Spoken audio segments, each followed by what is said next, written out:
What if I told you that the man who helped put John F. Kennedy in the White House also helped seal his fate in Dallas? Imagine this. It's election night, November 8th, 1960. The entire country is holding its breath. Every television network has reporters stationed at both campaign headquarters. The returns are coming in slowly, agonizingly, state by state, county by county. Nixon takes the lead, then Kennedy pulls ahead, then Nixon again. The electoral map keeps shifting. No one can call it. The margin is that close.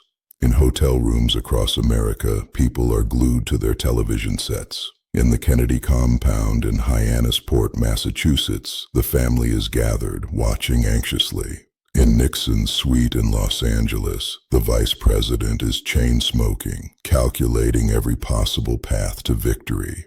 But in one particular smoke-filled room in Chicago, far from the cameras and the crowds, a man who never ran for office, never gave a campaign speech, and never appeared on any ballot, is sitting calmly, knowing that he has already decided who will be the next president of the United States. That man's name is Sam Giancana. To most Americans watching that election, this was a story of youth triumphing over experience. A handsome young war hero with a beautiful wife and a vision for a new frontier versus a seasoned but awkward vice president who couldn't match Kennedy's charisma on television. It was about civil rights, about the Cold War, about America's future. But in the shadows, in the back rooms of Chicago, in the suites of Las Vegas casinos, in the offices of men whose names never appeared in newspapers, it was something entirely different. It was a story of a desperate political dynasty making a deal with the devil. It was about a ruthless mob boss who believed he could control a president. It was about intelligence agencies so obsessed with defeating communism that they were willing to partner with the very criminals they were supposed to be fighting.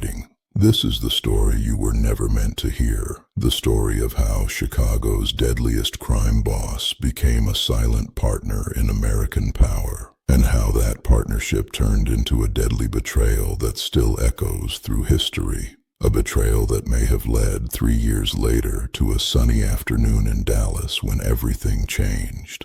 Let me take you back to the beginning, back to a very different Chicago. Back to when Sam Giancana was just a skinny kid with a dangerous gleam in his eye and nothing to lose. Sam Giancana was not born into power. He wasn't the son of a don or a gangster prince. He was born Salvatore Giancana on June 15, 1908, in a crowded tenement apartment in Chicago's Little Italy neighborhood, sometimes called The Patch. His father was a Sicilian immigrant named Antonio, a hard man. A strict man. He worked brutal hours pushing a vegetable cart through the streets trying to make enough to feed his family. He expected his children to keep their heads down, work hard, obey the law, and stay invisible, but the streets around them had very different lessons to teach. Young Salvatore, they called him Mooney because of his wild moods, watched everything. He ran errands for nickels, he shined shoes, he swept floors in neighborhood stores, but what he really watched were the older boys, the ones who wore nice clothes and had money in their pockets, the ones who didn't break their backs for pennies. They ran numbers, they hijacked trucks, they worked for the men who really controlled the neighborhood, and those men didn't answer to the police. They didn't answer to politicians. They answered to nobody. In the alleys and back rooms of Chicago's West Side, young Sam learned the fundamental truth that would guide his entire life. The law might rule on paper, but real power belonged to men who were willing to take it by force. By the time he was a teenager, Sam had already left school. Education seemed pointless when the street offered faster, more profitable lessons.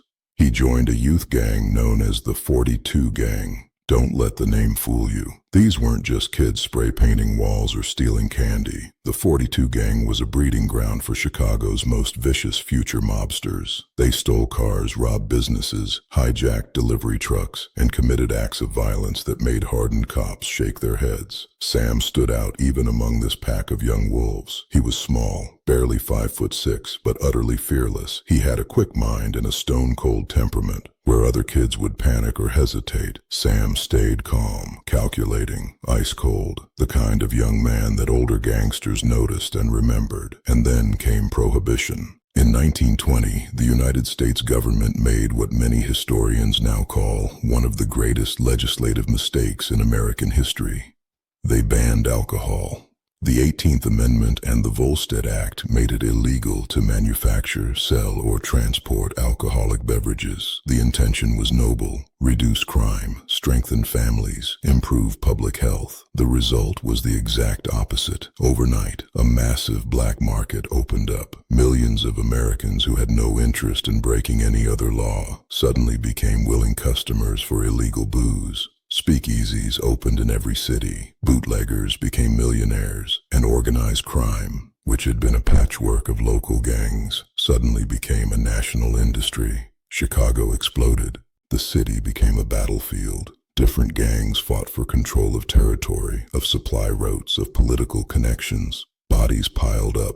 Drive-by shootings became routine. Bombs went off in restaurants and social clubs, and rising above it all, dominating the headlines and the nightmares of law-abiding citizens, was one man, Alphonse Gabriel Capone. Al Capone. Capone transformed Chicago into his personal empire. He bribed politicians, bought police chiefs, and eliminated rivals with ruthless efficiency. His organization wasn't just a gang, it was a corporation, a multi-million-dollar operation with accountants, lawyers, enforcers, and political fixers. The Chicago outfit, as it came to be known, controlled everything from the Loop to the suburbs. Sam Giancana watched and learned. He saw how Capone operated, how he used violence not randomly, but strategically, how he cultivated relationships with politicians and cops, how he understood that real power came from controlling systems, not just terrorizing individuals. These lessons would shape everything Sam would later become. By his early 20s, Sam's criminal record was already extensive. He'd been arrested for theft, assault, suspected involvement in multiple murders. But here's the thing, the cases kept collapsing. Witnesses would suddenly have memory problems. Key evidence would disappear. People who had been eager to testify would change their minds, or they would simply vanish. This wasn't luck, this was power, this was the outfit protecting its own. The older bosses, men like Paul the Waiter Rica and Tony Joe Batters Accardo, saw something in Sam. He wasn't just muscle. Any idiot with a gun could be muscle. Sam had a brain. He could think strategically. He understood numbers. He could run complex operations. And perhaps most importantly, he was absolutely, utterly ruthless. There was nothing, no moral boundary, no personal relationship, no principle that he wouldn't sacrifice if it served his interests. So they promoted him. First, he ran bookmaking operations, then numbers rackets, protection schemes. Each success brought more responsibility, more territory, more power. By the time World War II ended, Chicago was changing again. The old prohibition empires were gone. Alcohol was legal again. But the organizations that had grown fat on bootlegging money didn't disappear. They evolved. They moved into new territories: casinos, labor unions, Las Vegas, which was just beginning its transformation from a dusty desert town into an entertainment capital. Hollywood. Legitimate-looking businesses that could launder money, and perhaps most importantly, political influence at every level of government. The Chicago outfit wasn't just a local crime family anymore. It was a national operation, a financial and political machine with tentacles reaching into boardrooms, union halls, and government offices across the country. Sam Giancana rose with this new era. In the late 1940s and early 1950s, he took control of the outfit's lucrative Southside operations. His reputation among his own men was complicated. On one hand, he could be generous, loyal to those who served him well. He had a sense of humor. He enjoyed the good life: beautiful women, fine restaurants, expensive clothes. On the other hand, he was terrifyingly unpredictable. His temper could flip in an instant. Men who had laughed with him over dinner could find themselves staring down the barrel of a gun an hour later over some perceived disrespect. He demanded absolute loyalty and obedience. Rivals didn't just lose territory, They vanished. Problems didn't get discussed. They got solved. Permanently, money flowed, operations expanded, and Sam's influence grew beyond just crime. Because in Chicago, crime and politics weren't separate worlds. They were intertwined, inseparable, which brings us to 1950 and a man named Adlai Stevenson. Stevenson was running for governor of Illinois. He was everything Sam Giancana was not: an intellectual, a reformer, a man who spoke in elegant sentences about civic duty and government integrity.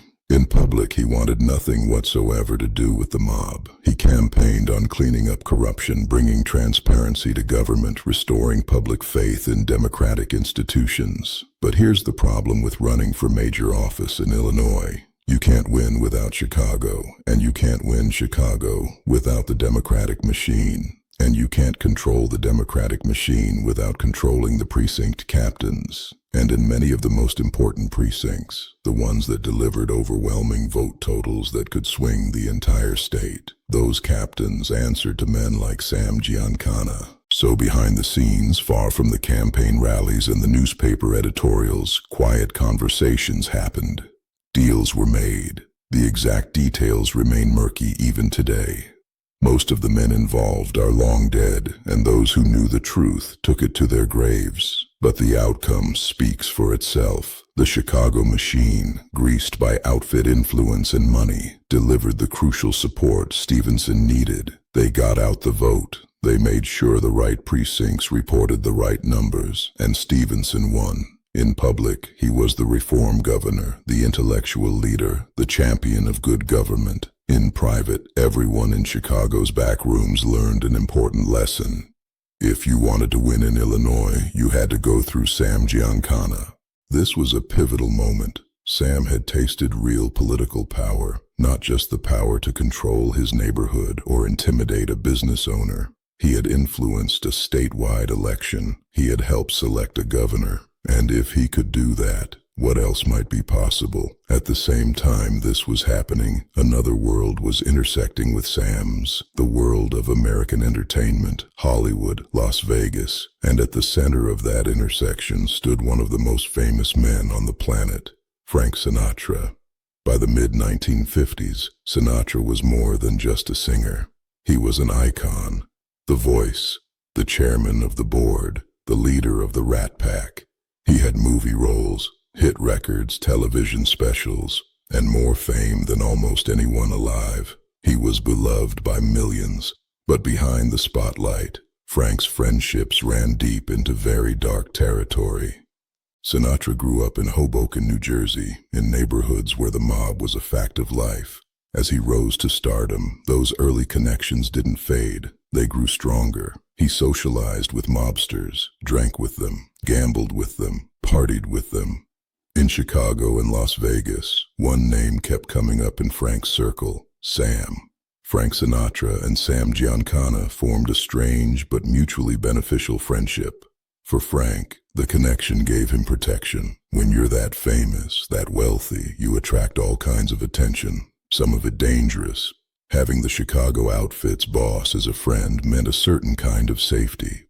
It also gave him prestige in certain circles, access to certain clubs and casinos, and personal favors when he needed them. For Sam, the relationship was even more valuable, because Sinatra gave him something he could never get on his own: access to legitimate society, access to Hollywood, access to the kinds of powerful, respectable people who would never knowingly associate with a gangster. Sinatra could open doors, introduce people, carry messages, act as a bridge between the criminal underworld and the world of wealth, fame, and political power. And in the late 1950s, Sinatra was a close friend of another powerful family, a family with big ambitions, a family preparing to make a serious run at the presidency, the Kennedy family.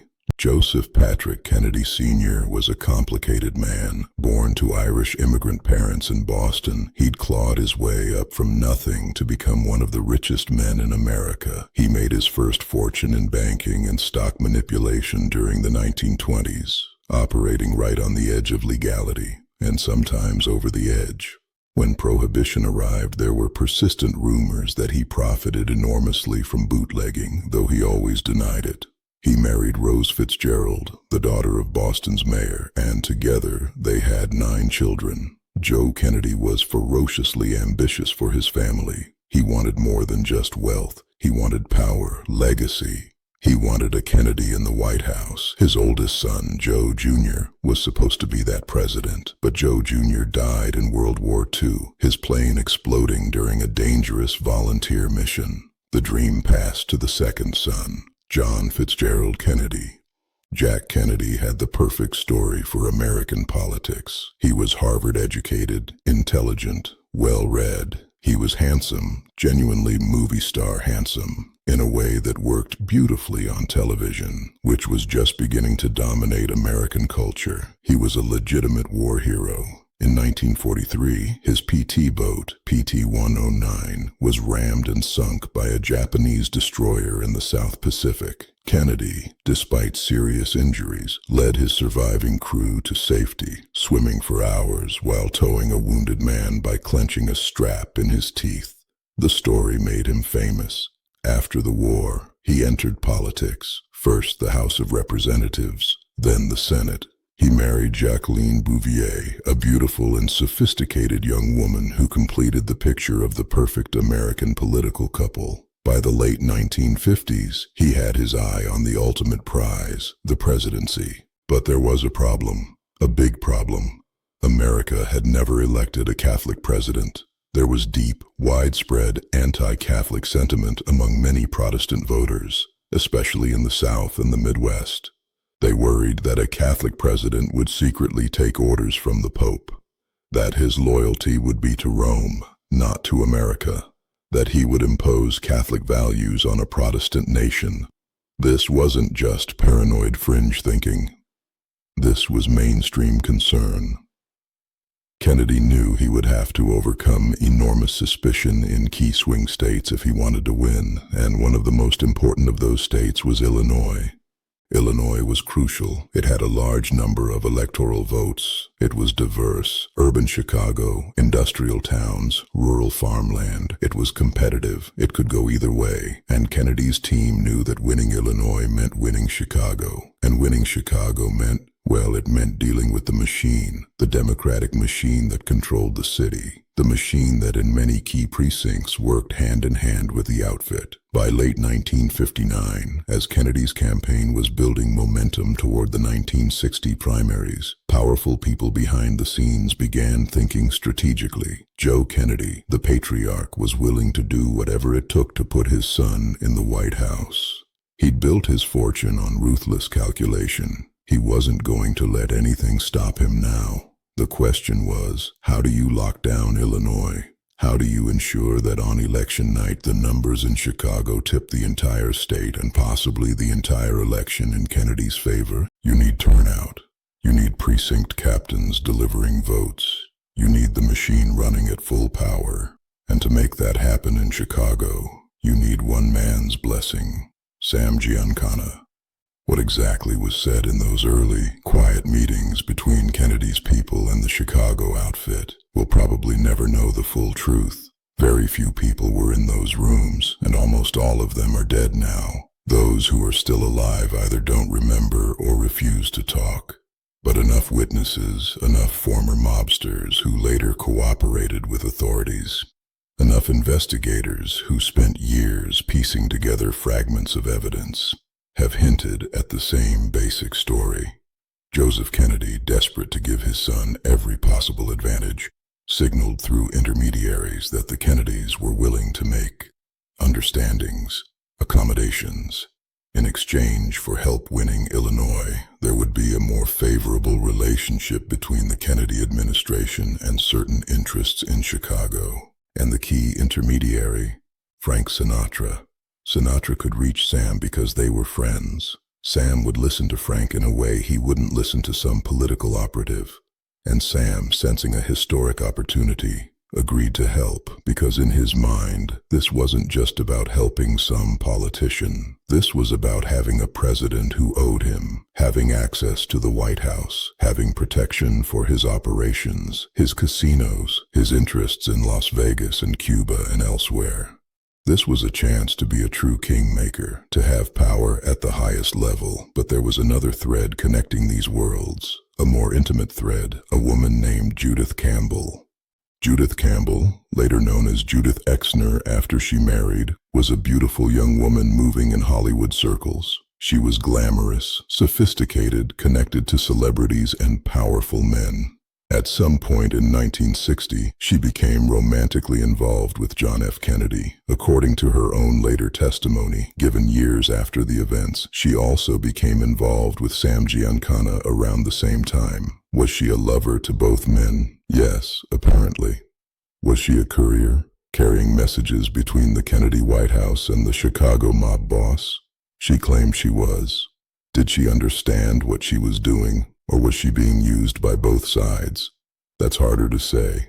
Her presence in this story has been controversial. Some historians believe her testimony. Others think she exaggerated her importance or was manipulated by investigators. But at a minimum, her existence demonstrates just how blurred the lines had become between the White House and the underworld, how these supposedly separate worlds were, in fact, intimately connected. By the time the 1960 campaign reached its climax, the stage was perfectly set.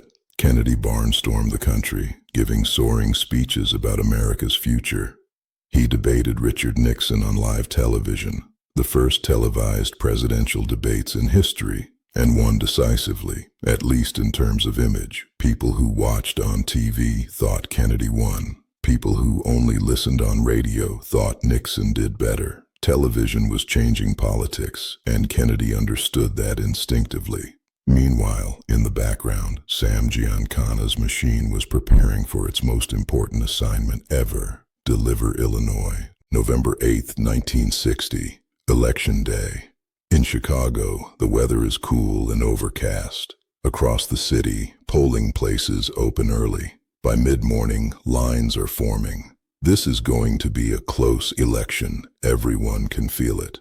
For the Chicago Democratic machine, this is game day. Precinct captains are working the phones, making sure people get to the polls. In some neighborhoods, it's all very legitimate. Volunteers knocking on doors, offering rides, encouraging civic participation. In other neighborhoods, the operation is more creative. Chicago had a long history of what political scientists politely call irregularities. Dead people voting multiple times under different names, ballot boxes being misplaced or corrected after the initial count, precinct totals being adjusted to meet target numbers. This wasn't conspiracy theory. This was documented fact, happening for decades.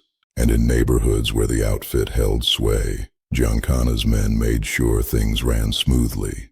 Some voters were given money. Some were offered jobs or favors. Some were pressured, politely at first, then less politely. In certain key precincts, the turnout numbers would later appear. To statistical experts, mathematically improbable, impossibly high. But by the time anyone looked closely, the official results were already certified. As the day wore on, word began to filter back to Sam. The machine was performing. The numbers looked good. Chicago was delivering. That night, as returns came in from across the country, the race was agonizingly close. States bounced back and forth between Kennedy and Nixon. The electoral map looked like a patchwork quilt with no clear pattern. Networks hesitated to make calls. Both candidates were on edge. Illinois was one of the last major states to be decided. As the night stretched past midnight, the count continued. And here's where it gets interesting. In the rural areas of Illinois, the farmland, the small towns, Nixon was winning decisively, as expected.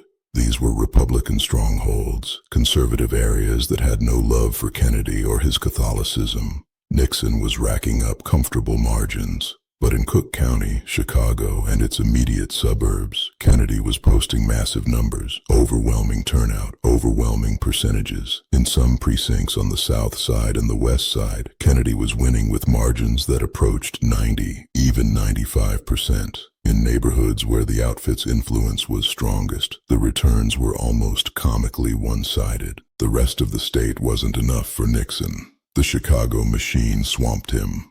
When all the counting finally finished, or at least when the official count was declared complete, Kennedy had won Illinois by fewer than 9,000 votes out of nearly 5 million cast, a margin of less than 0.2%. But in Cook County alone, Kennedy's margin was over 450,000 votes. Without Chicago, Illinois would have gone to Nixon. Without Illinois' 27 electoral votes, Kennedy's path to 270 would have been much, much harder, possibly impossible. Nationally, Kennedy won the popular vote by approximately 120,000 votes out of nearly 69 million cast, 0.1%, one of the closest elections in American history.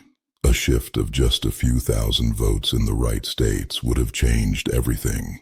There were immediate allegations of fraud, Republicans filed challenges, investigative reporters started digging. But by then, the momentum had shifted. Kennedy was president-elect. The country was moving forward. The challenges eventually faded away and the official results stood.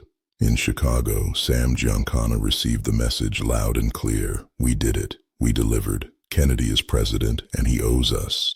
As far as Sam was concerned, this wasn't just a political favor. This was an investment. He had put his organization, his reputation, his connections on the line. He had delivered Illinois. He had delivered the presidency. And now, with his president in the White House, he expected dividends. He expected protection, breathing room for his operations, favorable treatment for outfit interests in Las Vegas, in Cuba, in union negotiations.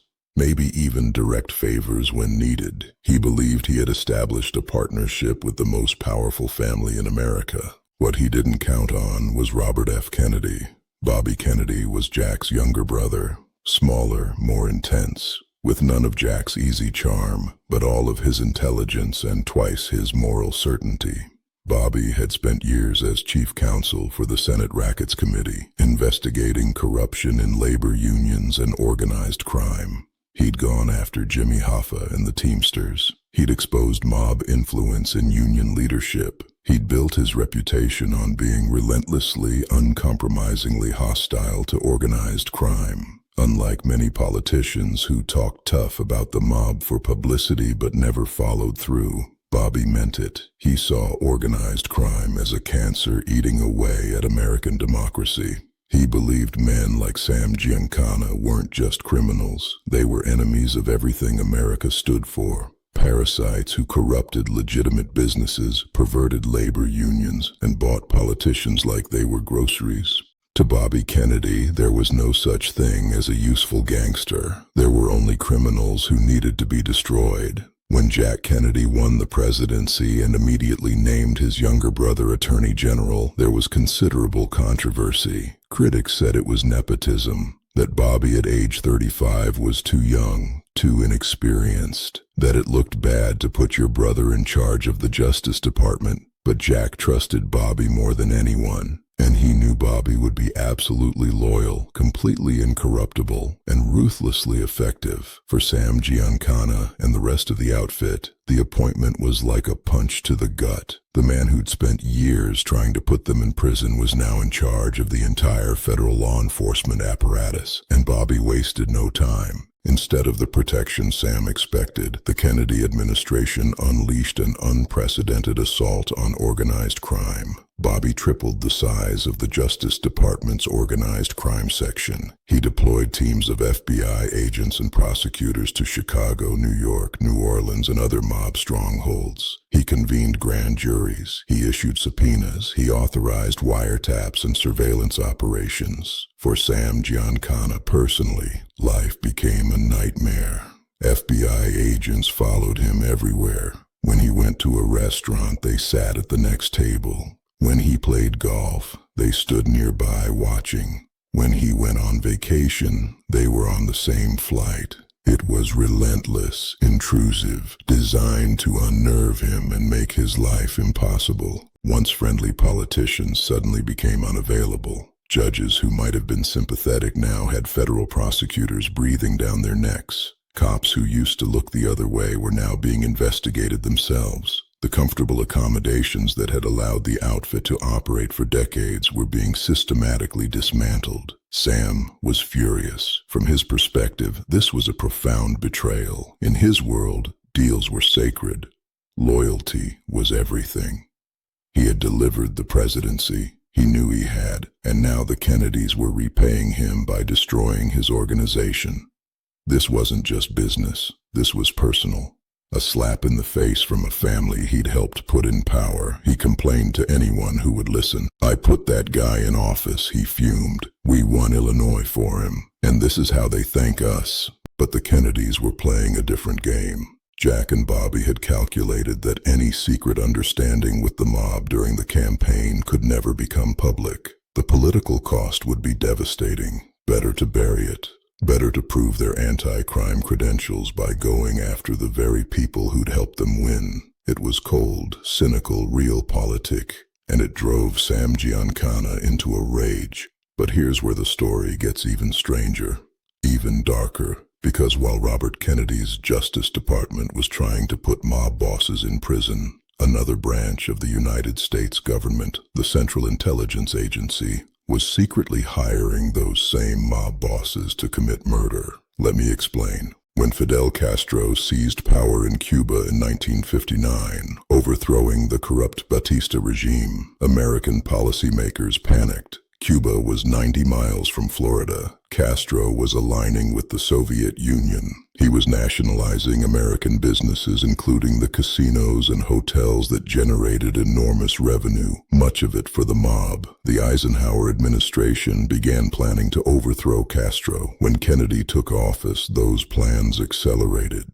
The disastrous Bay of Pigs invasion in April 1961 was the most public result. Cuban exiles, trained and equipped by the CIA, attempted to invade Cuba and spark an uprising. It failed spectacularly. The invaders were killed or captured. Kennedy was humiliated. But the attempts to remove Castro didn't stop. They just went deeper underground. The CIA launched Operation Mongoose, a massive covert program designed to destabilize Cuba and eliminate Castro. And as part of that program, CIA officers made a fateful decision. They would recruit the mafia to assassinate Castro. The reasoning seemed logical at the time. The mob had extensive contacts in Cuba from the days when they ran the casinos. They had experience with violence. They operated outside the law anyway. And if the operation was exposed, the CIA could deny any involvement. Perfect deniability. The CIA reached out to Chicago, to Sam Giancana, and Sam, despite his rage at the Kennedys, agreed to help. Why? Several reasons. First, he hated Castro for nationalizing the Cuban casinos, which had been hugely profitable for the outfit. Second, this was a chance to prove his patriotism, to show he was willing to serve his country. Third, and perhaps most importantly, this gave him leverage. If the CIA was using him, the Justice Department couldn't prosecute him too aggressively without exposing the operation. So a bizarre alliance formed. CIA officers and mob hitmen working together. They developed plots to poison Castro, to shoot him, to humiliate him with chemicals that would make his beard fall out, destroying his revolutionary image. None of these plots succeeded. Castro seemed to have a charmed life, but the attempts continued for years. And all the while, Sam Giancana had direct, secret contact with elements of the United States government, even as other elements of that same government were trying to destroy him. The absurdity, the moral bankruptcy of the situation was staggering, but nobody seemed to care. Winning the Cold War justified anything, any alliance, any compromise, any crime. For Sam, the frustration kept building. The FBI surveillance never let up. The Justice Department kept filing charges. Some of his closest associates were being indicted. His operations were being disrupted, his income was shrinking, his reputation was being tarnished, and he kept thinking, I made Kennedy president. He owes me. This is wrong. In his mind, the Kennedys had violated the most fundamental rule of his world. They had broken a deal. And in Sam's experience, people who broke deals paid a price. By 1963, tensions were at a peak.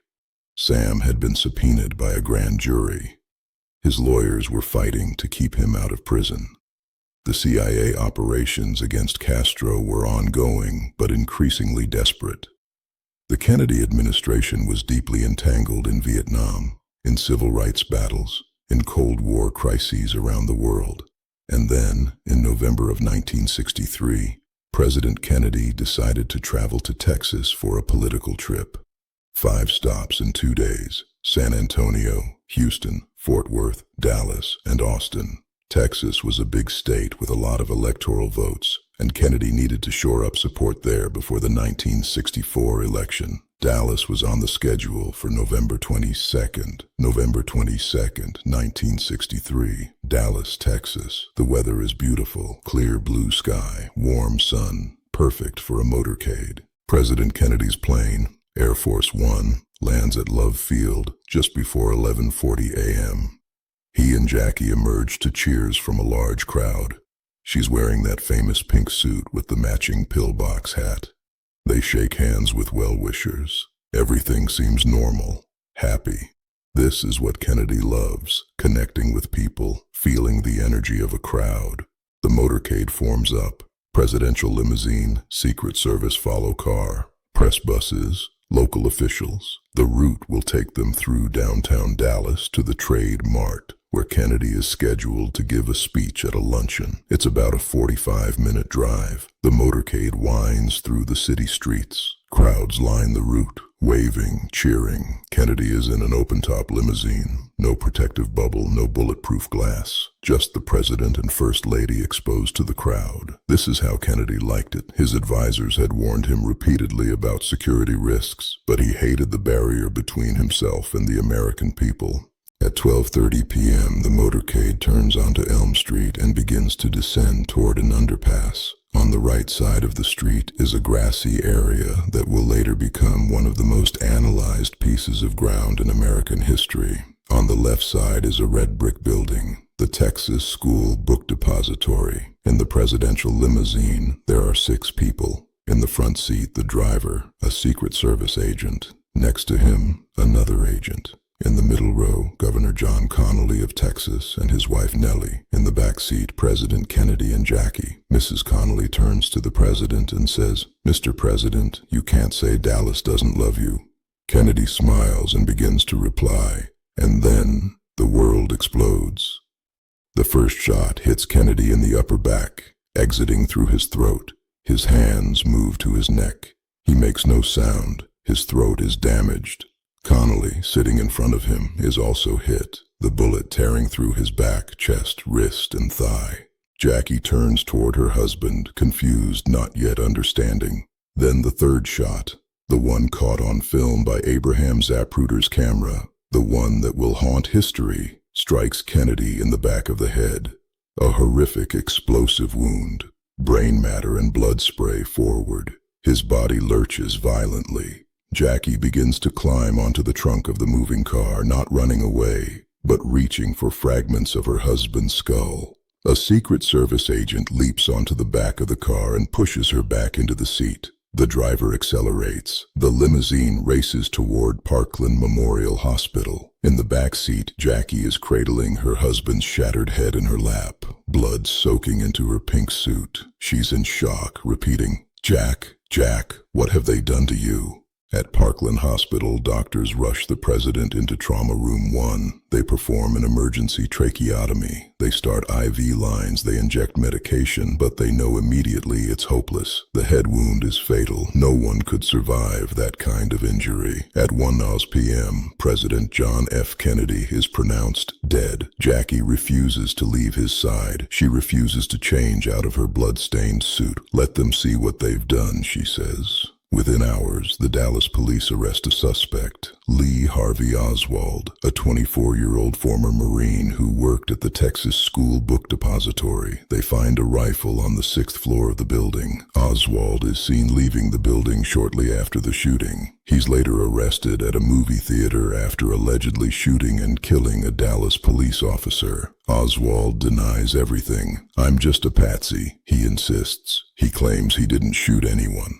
2 days later, on November 24th, as police are transferring Oswald from the city jail to the county jail, a Dallas nightclub owner named Jack Ruby steps out of the crowd in the basement of the police station and shoots Oswald in the abdomen with a .38 revolver. The shooting happens on live television. Millions of Americans watch in real time as Oswald crumples to the ground. Oswald dies shortly after. The man accused of killing the president will never stand trial, will never testify, will never reveal what he knew or who might have been behind him. And Jack Ruby, he was a small-time operator who ran a seedy strip club in Dallas. But he had connections, documented connections to organized crime figures. He'd done favors for mob-connected individuals. He knew people in Chicago. He knew people in New Orleans. In the years before the assassination, he'd made phone calls to several individuals with ties to Sam Giancana's organization. The official story is that Ruby shot Oswald in a spontaneous act of rage, wanting to spare Jackie Kennedy the trauma of a trial. But Ruby himself would later suggest in fragments and hints that there was more to it, that he was coerced, that he was silenced by people who wanted to protect themselves. Ruby died in prison in 1967, claiming to the end that the full truth had never been told. So what do we make of all this? Did Sam Giancana order the hit on President Kennedy? Was the assassination revenge for the betrayal? Was it punishment for broken deals and violated trust? The honest answer is, we don't know, not for certain. The evidence is fragmentary, circumstantial, tantalizing, but never conclusive. What we do know is this: Sam Giancana had motive. He felt profoundly betrayed by the Kennedys. He believed they owed him protection and instead gave him persecution. In his world, such betrayals demanded retribution. We know he had the means. The outfit had experienced killers. They'd eliminated countless enemies over the decades. Compared to some of the hits they'd pulled off, Dallas would have been difficult but not impossible. We know he had connections to key figures. Jack Ruby's phone records show calls to mob associates. Oswald's background includes time in New Orleans, where he had contact with figures connected to organized crime. The threads are there. The question is whether they connect. After Kennedy's death, the official investigation, the Warren Commission, concluded that Oswald acted alone. A single disturbed individual with a rifle. No conspiracy, no organized plot. Case closed. But many Americans never accepted that conclusion. The evidence seemed incomplete. The explanations seemed too convenient. Too many witnesses died under mysterious circumstances. Too many questions were left unanswered. In 1976, the House Select Committee on Assassinations reopened the investigation. They concluded that Kennedy was probably assassinated as a result of a conspiracy. They couldn't identify all the conspirators, but they believed the mob might have been involved. They specifically mentioned that organized crime figures who felt betrayed by the Kennedy administration's aggressive prosecution had the motive, means, and opportunity to assassinate President Kennedy. Sam Giancana never talked, not publicly, not to investigators, not to reporters. He maintained his silence about the 1960 election, about any deals with the Kennedys, about Dallas. But his behavior in the years after the assassination was revealing. He became more paranoid, more isolated. He left the country for several years, living in Mexico and then briefly in South America, outside the reach of U.S. law enforcement. When he finally returned to Chicago in 1974, he was a shadow of his former self. His power was diminished. The outfit had moved on. Younger, more cautious leaders were in charge. And then, in June of 1975, something significant happened. Sam Giancana was scheduled to testify before a Senate committee investigating CIA operations, including the plots to assassinate Castro. Finally, after years of silence, he might talk. He might reveal what he knew about the CIA, about the mob, about deals with the Kennedys. On June 19, 1975, a week before he was scheduled to testify, Sam Giancana was at home in Oak Park, Illinois, cooking sausages in his basement kitchen. Someone entered the house, someone he apparently knew and trusted, because there was no sign of struggle, no indication of a break-in. That person shot Sam Giancana 7 times, once in the back of the head, then 6 more times in a circle around his mouth. The choice of placement wasn't random. In mob symbolism, shooting someone in the mouth sends a message. This is what happens to people who talk. Sam Giancana, the man who helped elect a president and may have helped kill him, died on his kitchen floor, taking his secrets with him. The murder has never been solved. So where does this leave us? What can we conclude about this tangled, blood-soaked story? Let me be clear about something. I'm not here to tell you I've solved the Kennedy assassination. I haven't. Despite 60 years of investigation, countless books, documentaries, and congressional hearings, we still don't have definitive proof of who was ultimately responsible for what happened in Dallas. What I can tell you is that the connections between Sam Giancana, the Kennedy family, and the events of November 22, 1963 are far more substantial than most Americans realize. This wasn't a conspiracy theory concocted by paranoid outsiders. These were real relationships, real deals, real betrayals. The idea that the mob helped Kennedy win in 1960 isn't speculation, it's documented. Multiple witnesses, including mobsters who later cooperated with authorities, have confirmed that Giancana's organization worked to deliver Illinois.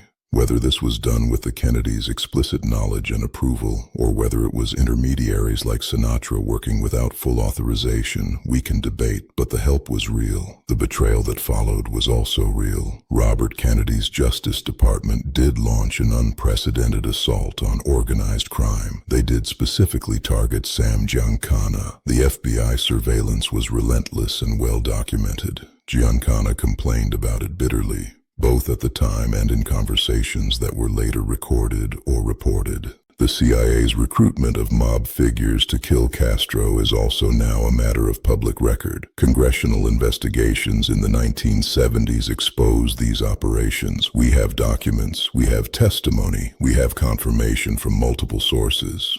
The U.S. government really did partner with organized crime to commit political assassination. So all of these pieces, the election help, the betrayal, the CIA connections, the mob's sense of grievance, are established facts. The question is whether these pieces connect to Dallas. Did Sam Giancana order Kennedy's assassination? Let's look at what we know and what we can reasonably infer. First, the motive question.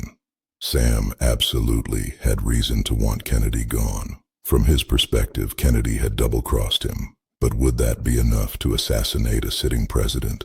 In the history of organized crime in America, the mob generally avoided killing high-profile government officials. It brought too much heat, too much attention. It was bad for business. But then again, this was unprecedented. Never before had the mob helped elect a president who then turned around and tried to destroy them. The sense of personal betrayal that Sam felt was deep and visceral. In his world, honor and loyalty meant everything. Breaking those bonds demanded retribution. Second, the means question. Could the mob have pulled off the assassination? Absolutely. They'd killed hundreds of people over the decades. They had access to weapons, to skilled hitmen, to people who could plan and execute complex operations. The logistics of Dallas, getting a shooter in position, creating confusion, eliminating the patsy afterward, would have been well within their capabilities. The involvement of Jack Ruby is particularly suggestive. Ruby wasn't just some random nightclub owner. He had documented ties to organized crime figures in multiple cities. In the 2 months before the assassination, Ruby made numerous phone calls to mob-connected individuals, including several associated with the Giancana organization. This is documented fact, visible in phone records. Why was Ruby at the police station at that exact moment when Oswald was being transferred? He claimed it was spontaneous. He was wiring money to a stripper at a Western Union office nearby, saw the commotion, and impulsively walked over. But that explanation strains credibility. Ruby's actions ensured that Oswald would never talk, never reveal who might have been behind him, never stand trial where evidence and testimony might expose a broader plot. Third, the opportunity question. Dallas in 1963 was not a secure environment. Presidential security was shockingly lax by modern standards. The route was published in advance. The motorcade moved slowly through streets lined with buildings offering clear lines of fire. Anyone with access to the right information could have planned an attack.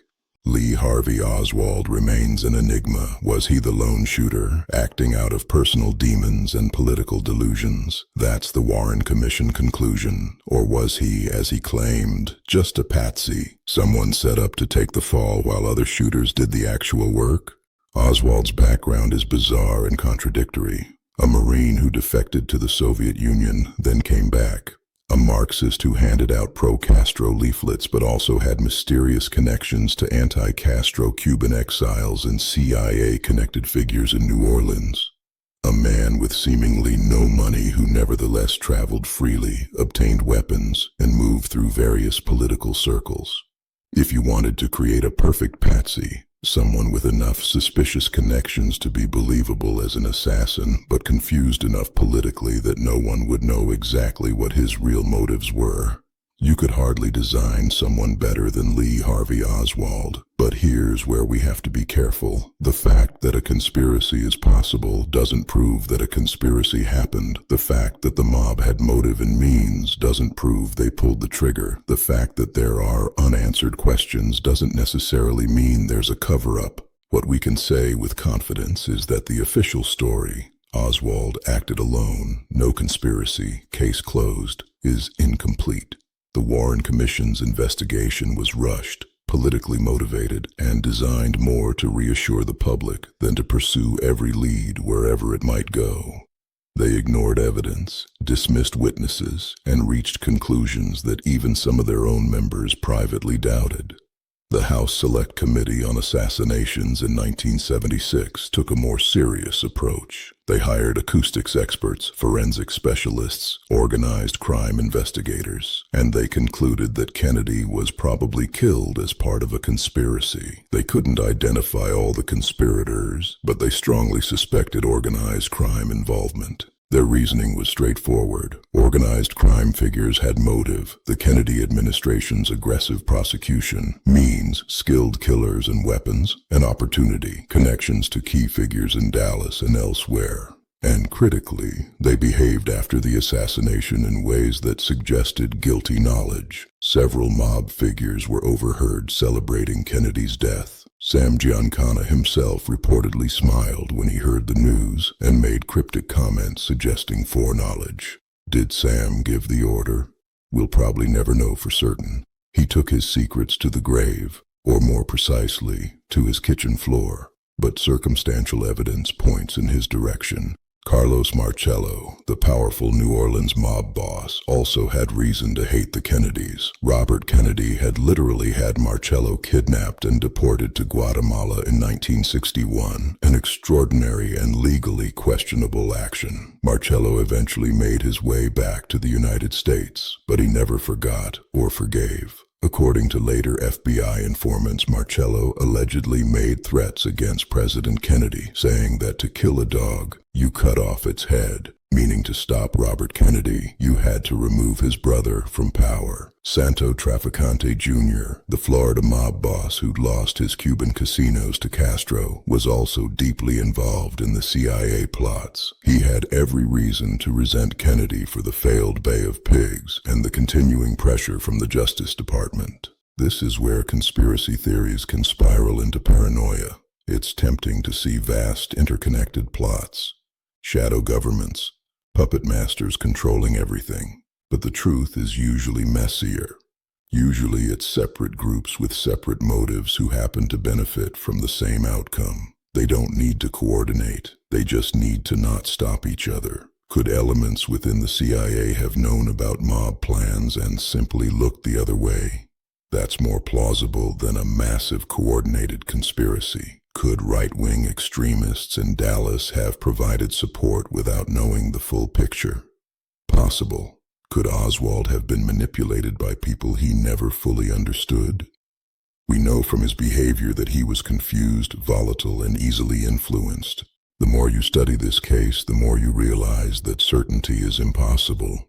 We're dealing with professional criminals who spent their careers hiding evidence, with intelligence agencies that destroyed documents and hid operations, with witnesses who died, disappeared, or changed their stories, with official investigations that were compromised from the start. What we're left with is probability, and the most probable explanation, based on all the available evidence, is that President Kennedy was killed as part of a conspiracy that involved organized crime, possibly with passive assistance or at least non-interference from other interests. Sam Giancana probably played a role. How large a role? Was he the mastermind? A participant? Someone who gave approval without direct involvement? We can't be certain, but his behavior before and after the assassination, his connections to key figures, his motive and means, all point to his involvement at some level. And in the end, he paid the price for his knowledge. When it looked like he might finally talk, when his testimony before Congress might expose the deep, dark connections between organized crime and the U.S. government, he was eliminated. 7 bullets, 1 week before he was scheduled to testify. The message was clear. The Kennedy assassination changed America. It shattered a certain innocence, a faith in institutions and official narratives. It opened a wound that has never fully healed. In the 60 years since Dallas, trust in government has steadily declined. Conspiracy theories have proliferated.